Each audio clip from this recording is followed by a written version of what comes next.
But why do we hear the same message over and over? Because repetition is the second law of learning. The first law of learning is recognition. And if you recognize you need to learn and grow, you've recognized that opportunity, and then you need to hear it over and over and over again. And sometimes the same message from a different person can change completely the message, right? My daughter, she's 13, she'll walk out of her room, I'll look at her and say, "You're not wearing that out of this house." And she'll walk right past me out the door, and her friend will go, "Are you going to wear that?" And she'll go in and change. Because it's all in who delivers the message.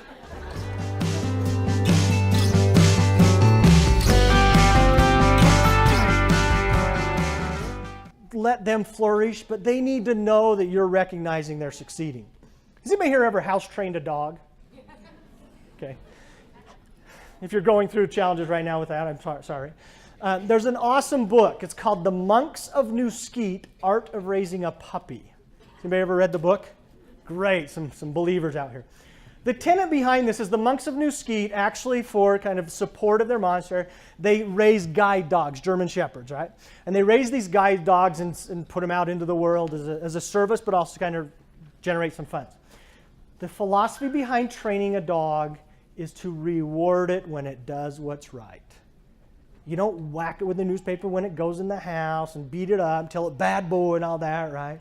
You just guide it out to where it needs to be, and then when it goes, you just lavish it with love and praise. Oh, way to go, that's it, right? Do you know what a dog tends to do? Hey, I kind of like that. I think when I associate this with that, it's good, right? So I do that.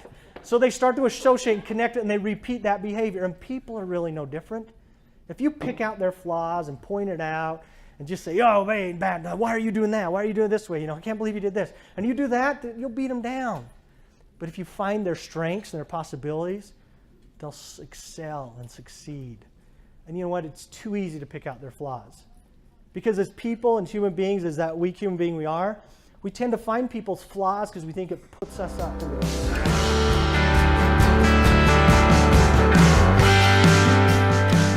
So in closing, as you go throughout the rest of today, there's some breakout sessions coming up, and you have an opportunity. And it reminds me of this gentleman. He's walking along the beach, got his wife there with him, and as they're kicking along in the beach, he's kind of kicking around in the sand, and suddenly he kicks something really hard, and he looks down and goes, "Oh, what's this?" And he picks it up, starts to clean it off, and suddenly out of this beautiful bottle, boom, a genie pops out. And he's thinking, "Awesome. I'm rich, I'm famous," right? And the genie looks down as if he's reading this man's mind. He says, "I'm sorry. I'm not a genie that gives wishes. I'm a genie that gives advice." And the guy goes, "Oh, advice, really? I got a lot of people in my life giving me advice. So, all right, genie, might as well be one more. Give me more advice." And the genie says, "When you leave the beach tonight, my advice to you is to bend down, pick up a handful of sand, put it in your pocket, and I guarantee if you do that tomorrow, you'll be both happy and sad." Boom, genie disappears, goes away. They keep going down the beach. They get to the end. The guy thinks, "Did we see a genie back there, or was that the hot sun or the Mai Tai or whatever your current desired system is?" And he thinks, "Well, yeah, we did see a genie. Okay, I'll try it." So he kind of bends down, picks up a little sand, puts it in his pocket, goes about his business. Next morning, he gets up. He walks over to the shorts he was wearing. As he walks over to the shorts, he reaches down deep in his pocket, and he's like, "Wait a minute." And he picks up diamonds and jewels and gems, and he gets real happy and excited. Then he gets sad because he wished he'd have put more sand in his pocket. It's going to be a long 3 days, 4 days at a doTERRA convention. You're going to learn a lot, and it's all up to you whether you leave here at the end of these days happy or sad. And I hope you're sad. But I hope you're sad not for the reason that you didn't put enough into it. I hope you're sad because those amazing people sitting next to you and you interact with while you're here, you won't get to see them for another year.